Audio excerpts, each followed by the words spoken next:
And I got a response from my beloved brother who is a part of the Lions, one of the heads in the Lions, Supreme Grand Chief Kenyu Bay.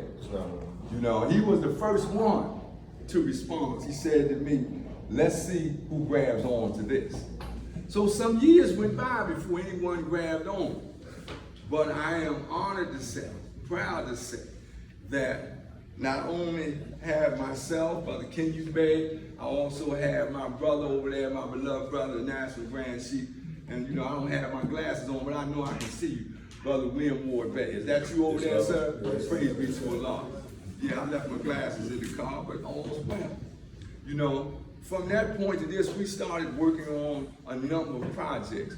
One of the projects that we worked on was called the Moorish American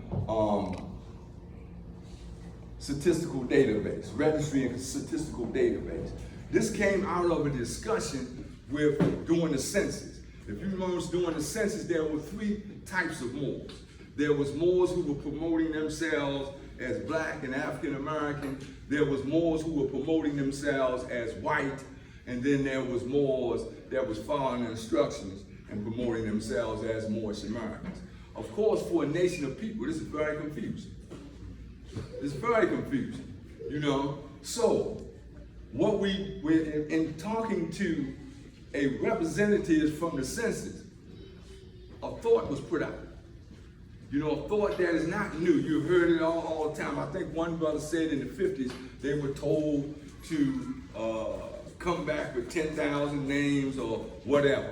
But during this discussion, it was suggested that we do the same, that we create a registry of our people. Because when you look at things like, and I talked about the prophet establishing the political bloc, those things are established when people live together, not apart. That's why the prophet told us to live together. See, there's a benefit in living together.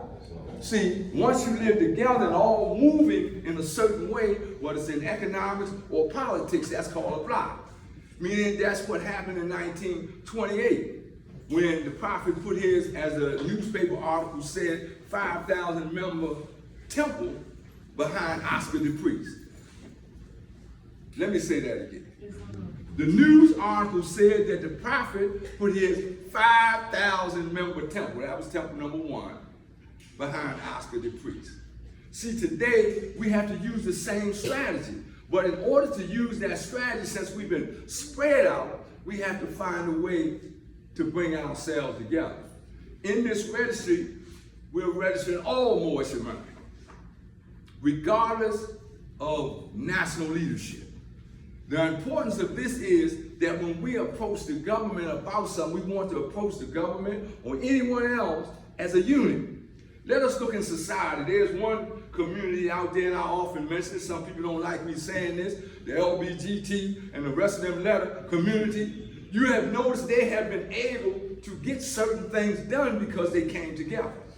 Let's look at the Hispanic community. They did the same thing. They came together, and we have to come together in order to get the things we need done.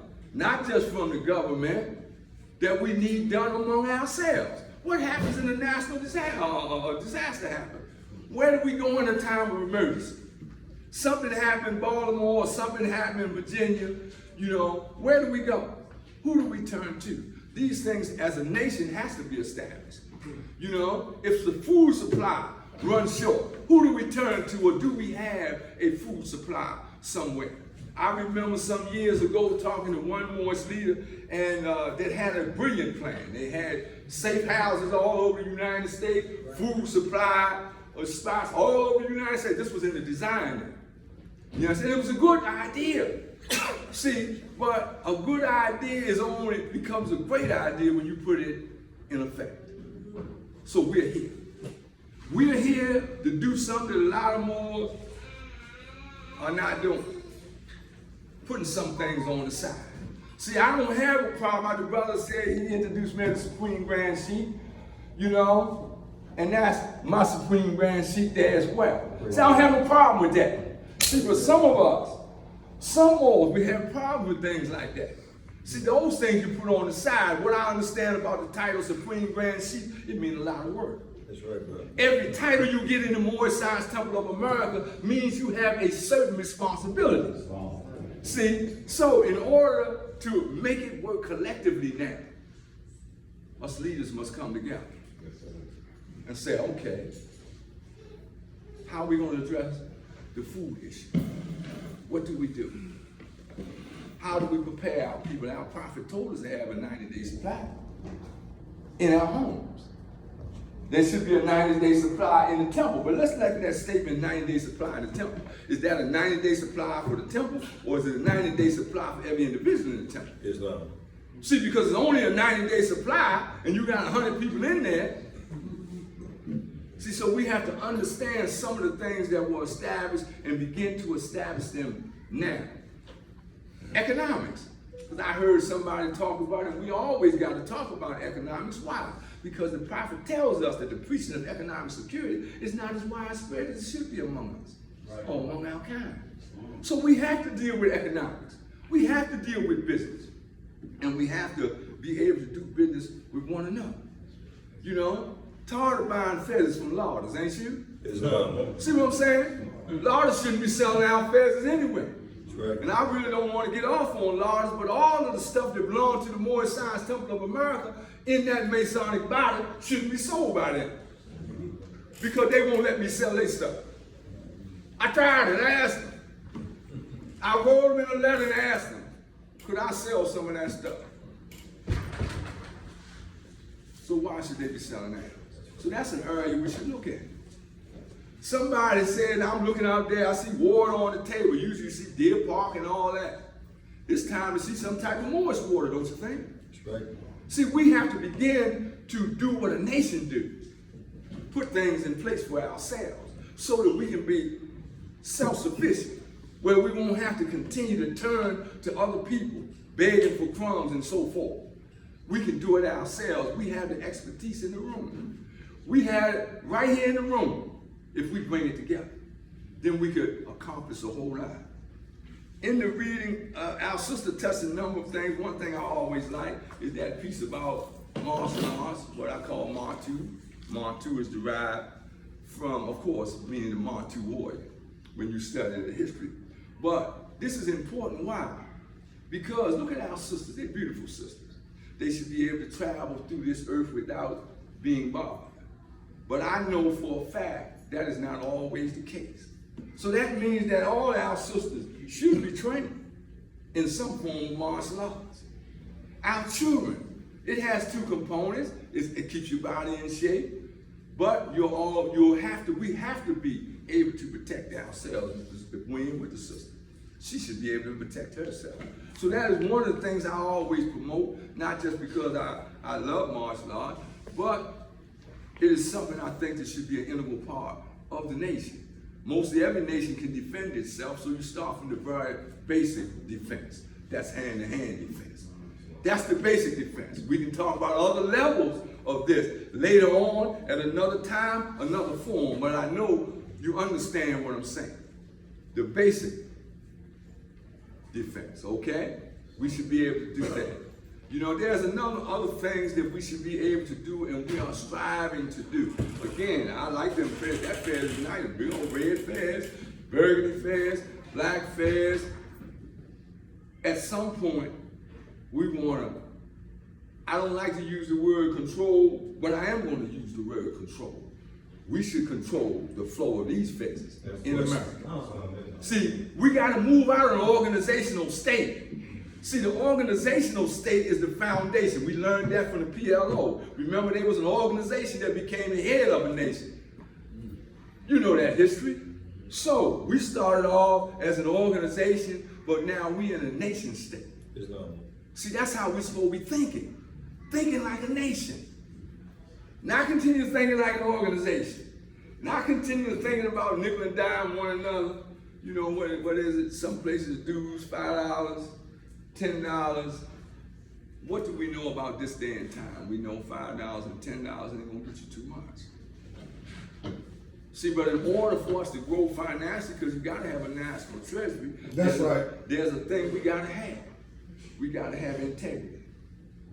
You know why we gotta have integrity? Because I know each one of y'all can testify to a time or period that you have had some type of problem with one of our brothers or sisters dealing with finance. That's the reality. Let us be real. That's the reality. I remember in Bone, we went to rent a building, and the people let us fill out all the paperwork, and after we got finished, and they said, oh yeah, you owe us $7,000 from, and then they showed me the paper. So I look on there and sure enough, it said Moorish Science Temple of America. Now it wasn't us, but it was some Moors that had did some business and left a bad name, left a bad taste. So when we came, we were met with that. We had to explain that. That's painful. That's real painful having to explain to the European how someone that called themselves the same as you talking about your integrity is intact, and they're showing you where your people's integrity wasn't. See, that's a hurtful one. See, so we have to rise above those type of things. And I like to extend honor to those Moors who have grabbed onto this, those leaders.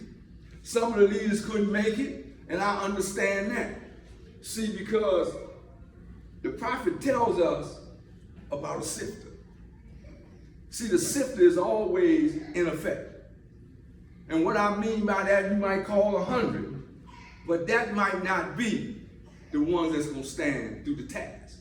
See, some gonna fall through the, you know what a sifter is? Back in the days, you put flour and do like that.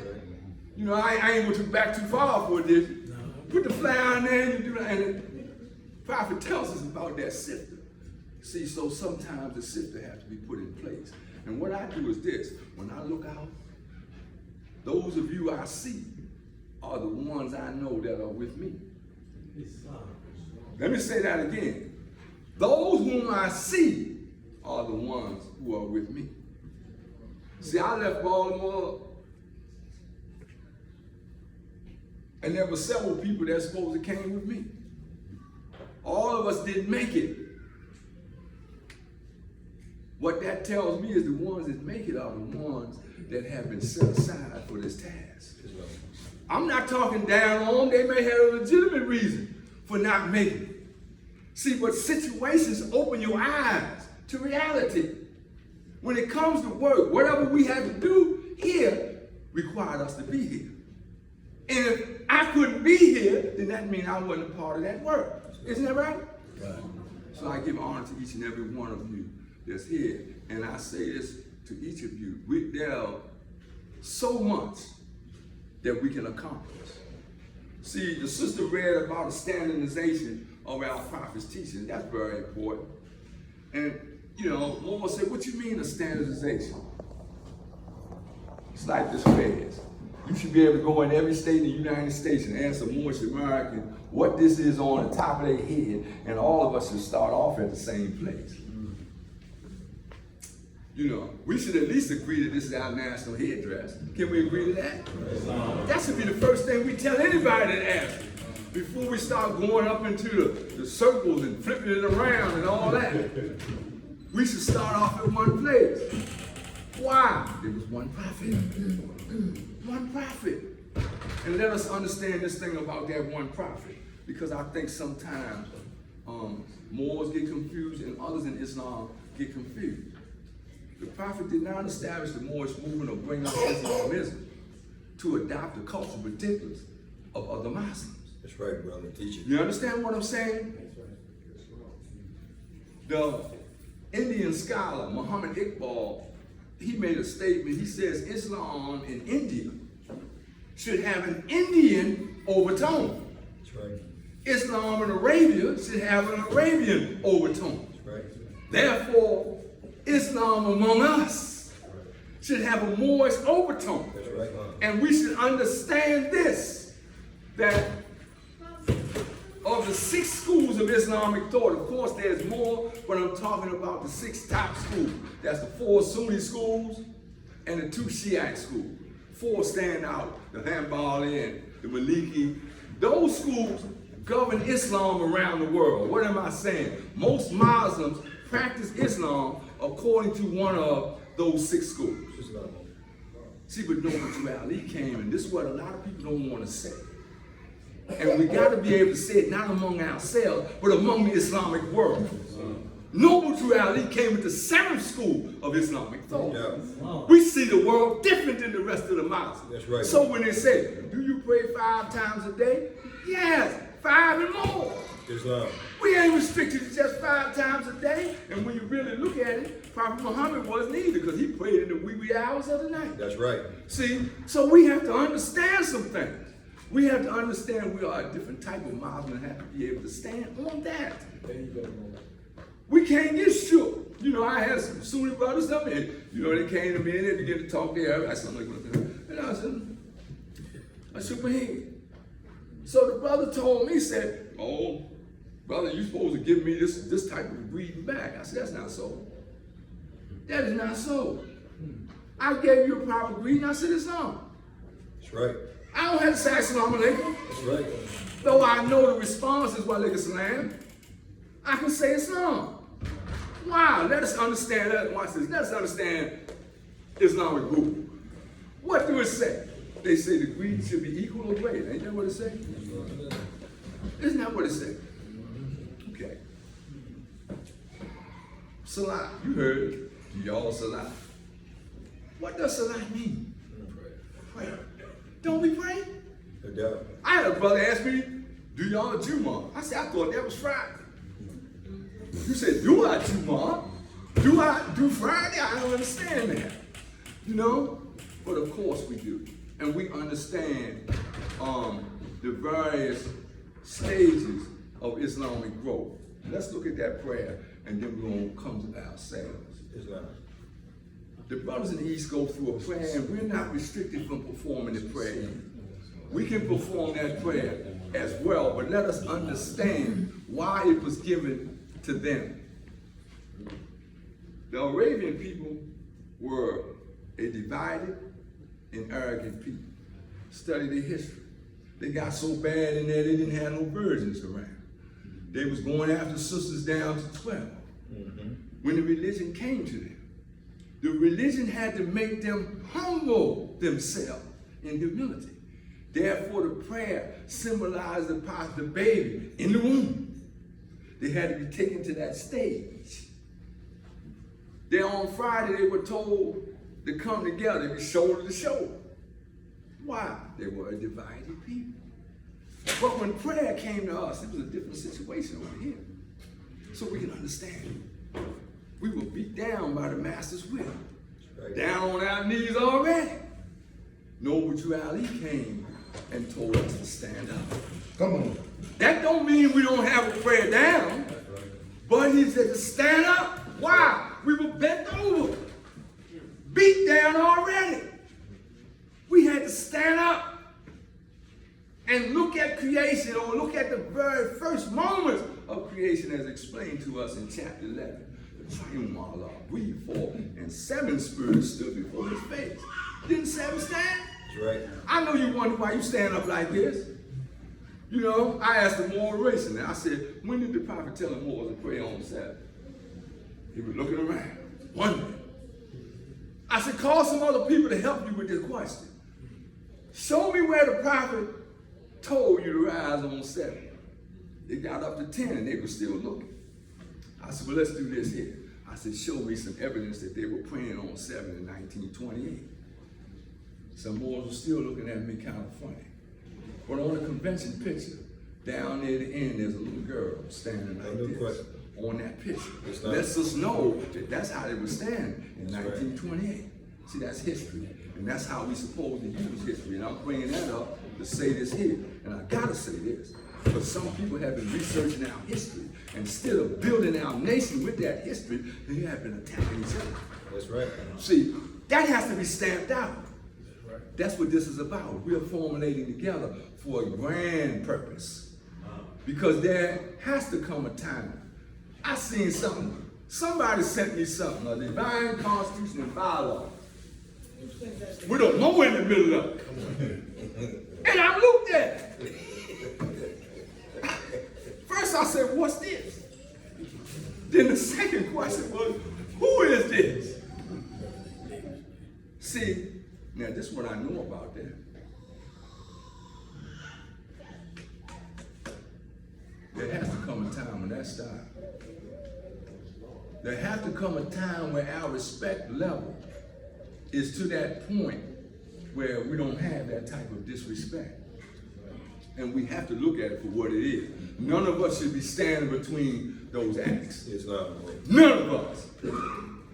None of us can stand in the proper space. And we should understand that, and we shouldn't want nobody else to do it either. Now, I understand right now, our right hand might not be strong enough yet.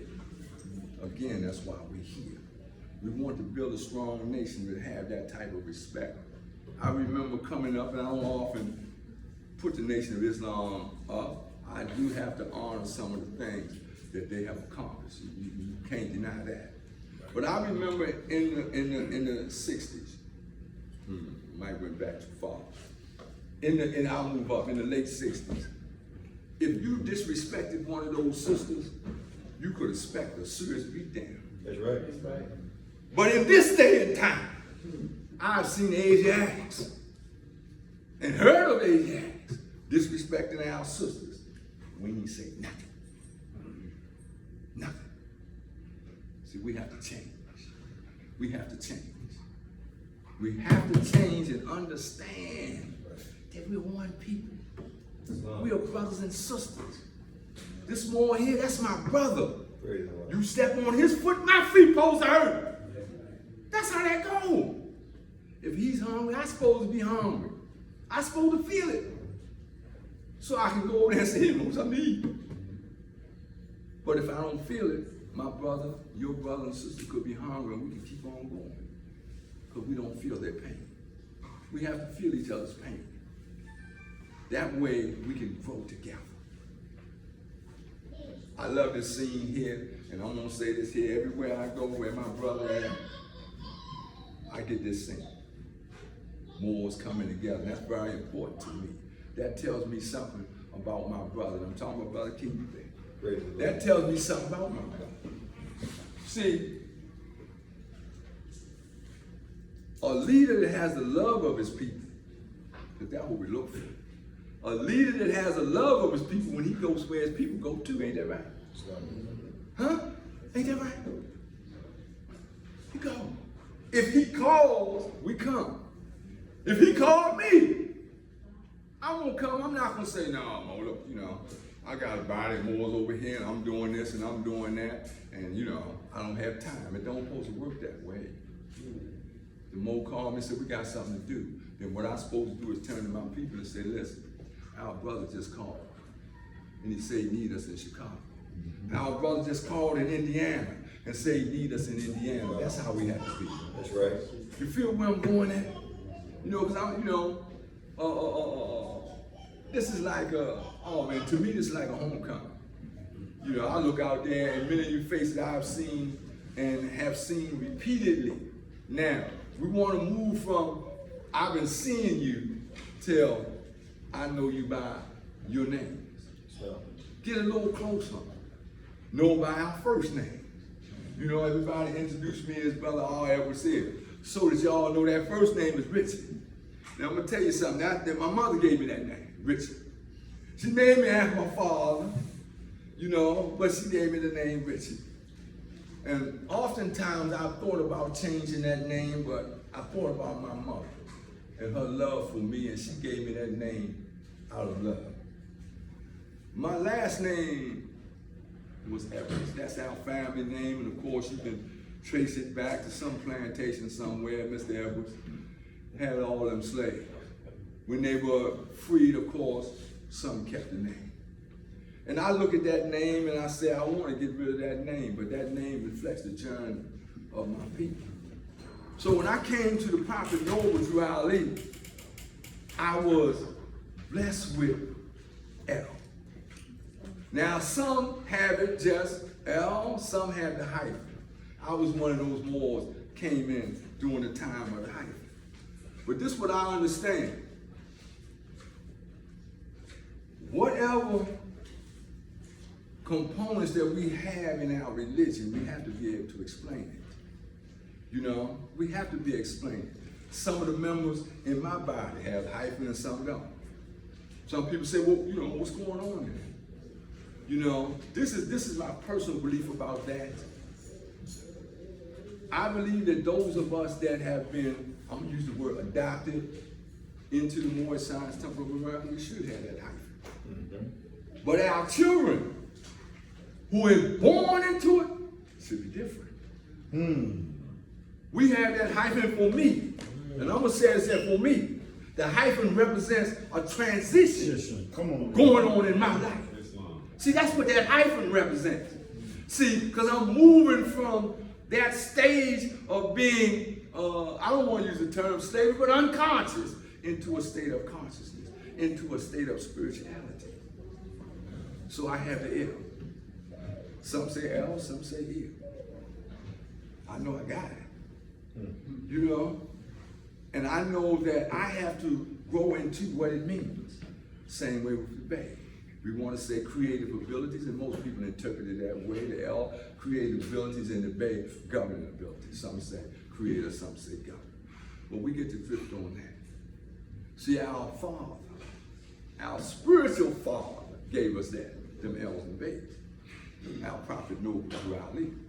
See, one time, a long time ago, Moore told me, he said, that was the prophet's right as a father to name his children. And I liked that explanation. But I knew I had to do some research to make that explanation sound in my mind first. So that when I talk to someone else, I can explain it that way. I can explain it with full confidence in what my prophet brought me. So when you see that L in my name, that just means I have made a transition in my life. Yes, I was Richard Edwards, and they were calling me the Negro. Why do I say that? Because when I look on my birth certificate, it said my parents was Negro. Right. You understand what I'm saying? Now, my child birth certificate shouldn't have Negro. You understand what I'm saying? Your child's birth certificate shouldn't have Negro on it. It should have Moorish American. But I know this, that in different states we're having problems with that. Again, this is why this alliance is here. If the prophet told us that L's and Bays were a part of our heritage, a part of our name, or should be a part of our name, then we shouldn't have to be struggling in the United States to get it on there. Right. We understand there's different laws in different states, but we have to approach that for what it is. Let's look at the Catholic Church and give you an example. Sister join the Catholic Church, become a nun. They are also given a name when they become a nun. The name that they're baptized in. So I'll use the state of Maryland law to give you the kind of home this in. All right. In Maryland, Catholic sister go up to the motor vehicles, based on that baptism name, it's immediately put on their driver's license. That is the same approach I use. That is the same approach I use. That's why my driver's license says Richard Edwards El. And every other thing I got says Richard Edwards El. And that's how it should be. Not just in Maryland, in Virginia, DC, North Carolina, all around.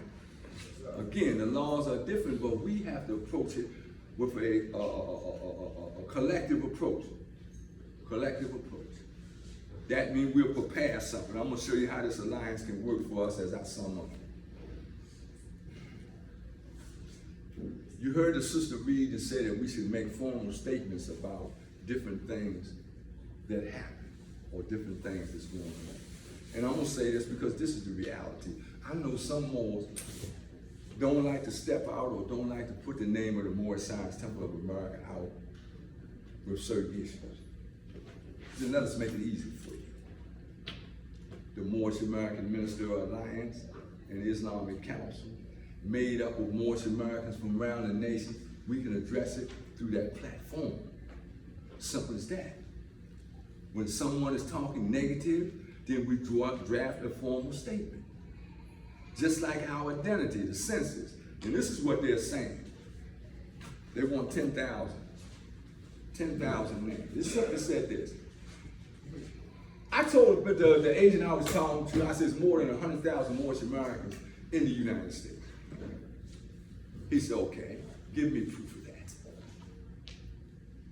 Give me proof of that. One Moorish leader said to me, you can go on my website and you can see all my registered members. And how many it is? So I went on there and said something like 1,800. Okay, you got 1,800 over here, this one got this over here, and this one got that over there. If we were together, then we might have 100,000 again. It's important to have those numbers. It's important. The numbers are important. That's right. The numbers are important. Islam. So we can get something done. Islam. So we have a register. Islam. We've been registering people since 2019. Oh yeah, we have. And what I asked leaders to do is this, I reached out. I reached out to leaders and I said, man, get your members to register. The registry is free. We wasn't charging nothing. We're sending out nice, beautiful certificates out for your wall. The idea is to register. But I know we like to have something. But we are people that like to have something to show too. So we had a little certificate. But yet there were those who were hesitant. One brother told me, he said, well, you know, we've been registering people since 1954. And I said to him, I said, you are correct. You have been registering people since 54. You have been bringing them into Baltimore City, down to the Wax Museum every year and make them American citizens. Listen to what I'm saying.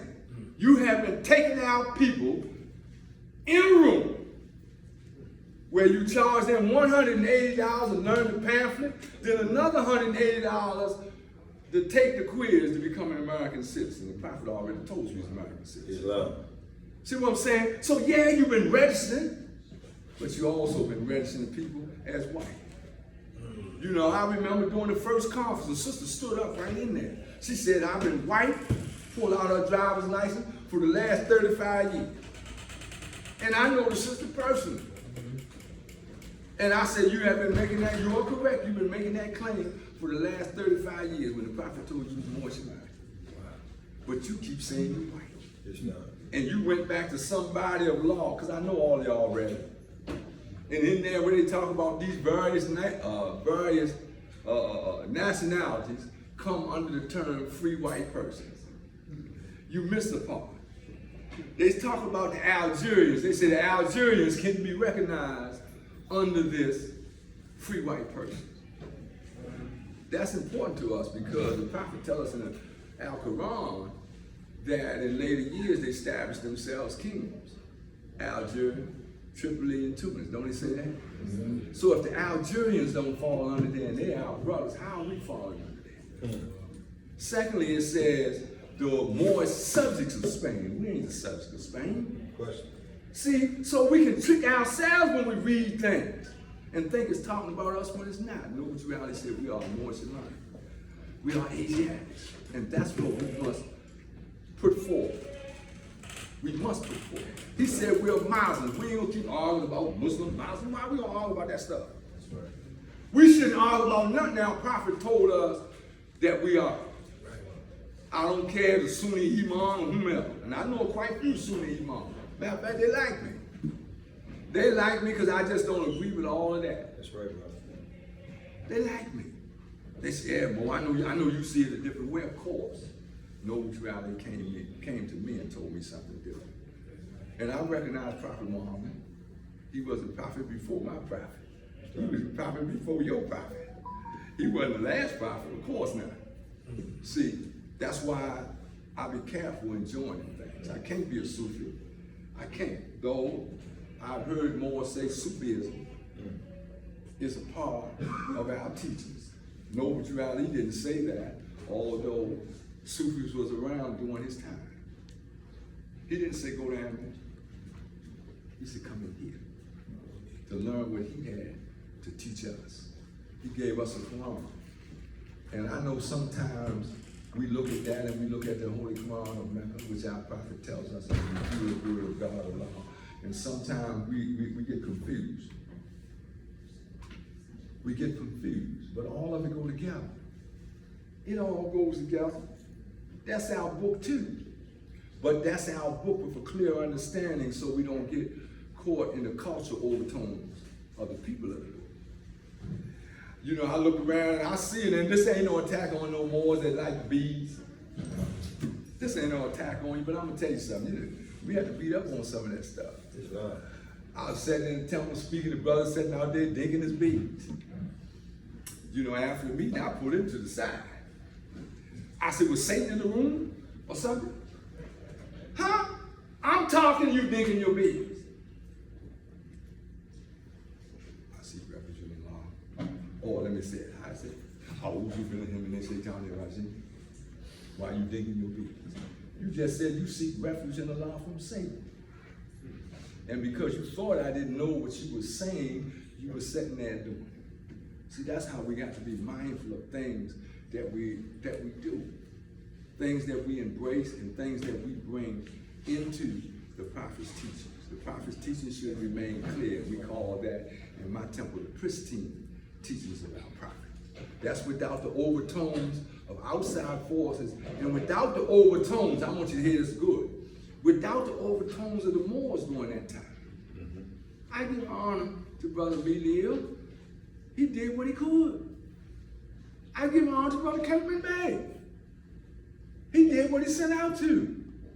I give honor to Brother Gibbons Hill. He did what he thought. And you listen, if you notice, I describe each one of them different. See, but I follow Noble Drew Ali. No. I honor them.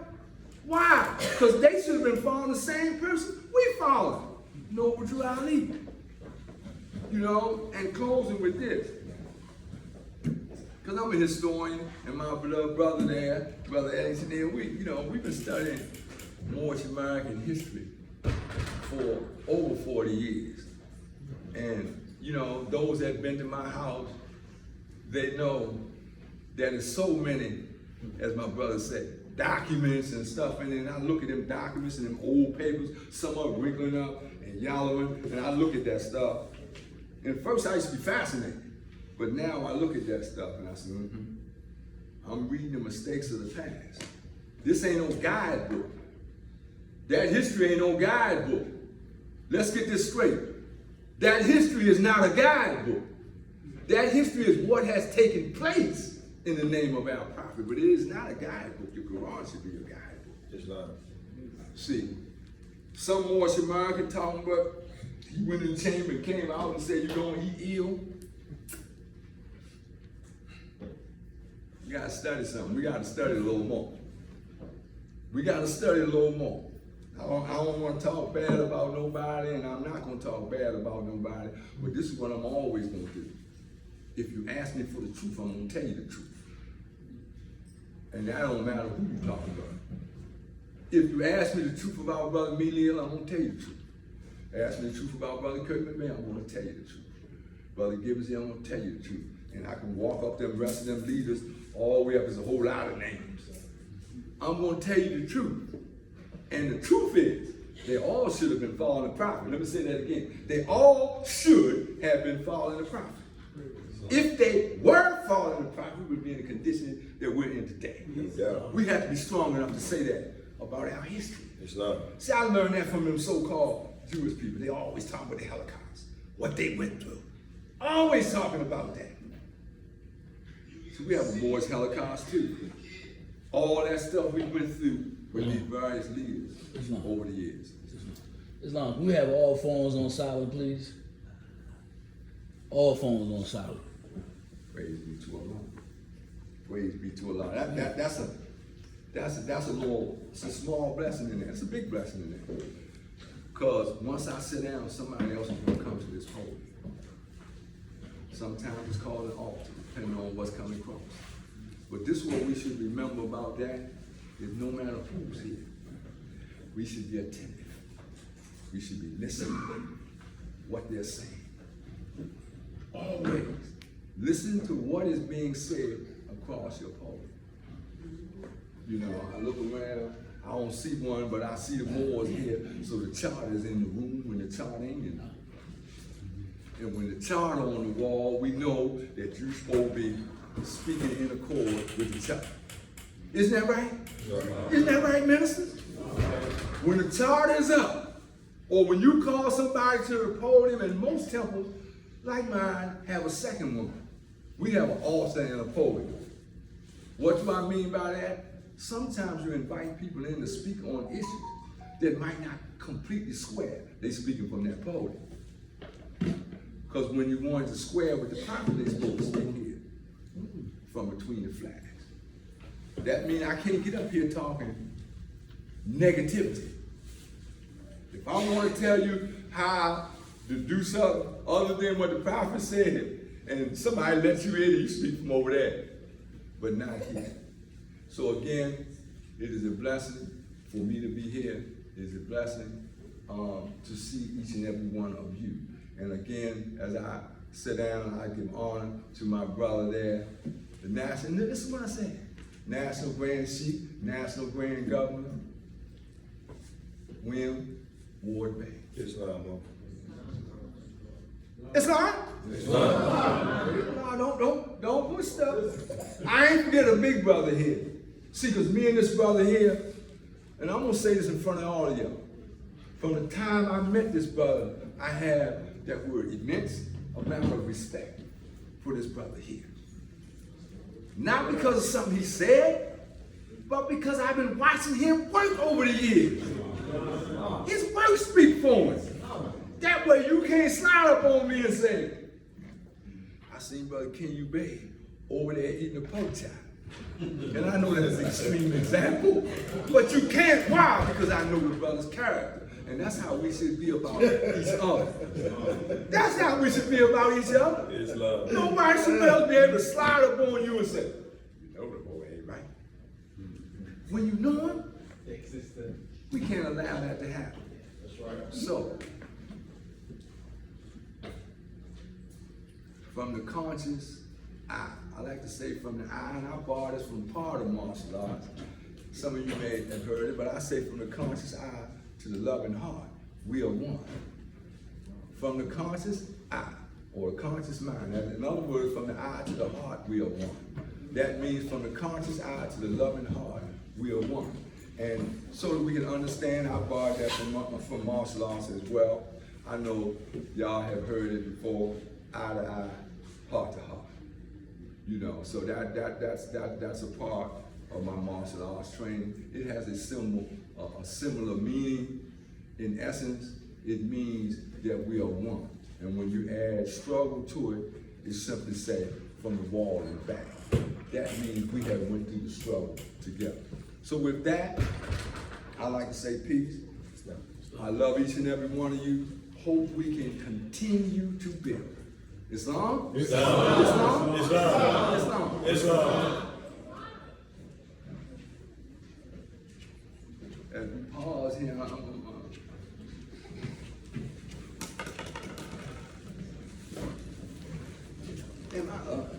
in chair?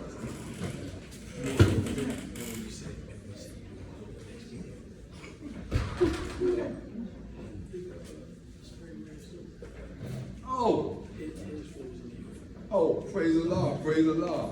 I have the honor to introducing my friend. I've known him about 50 years.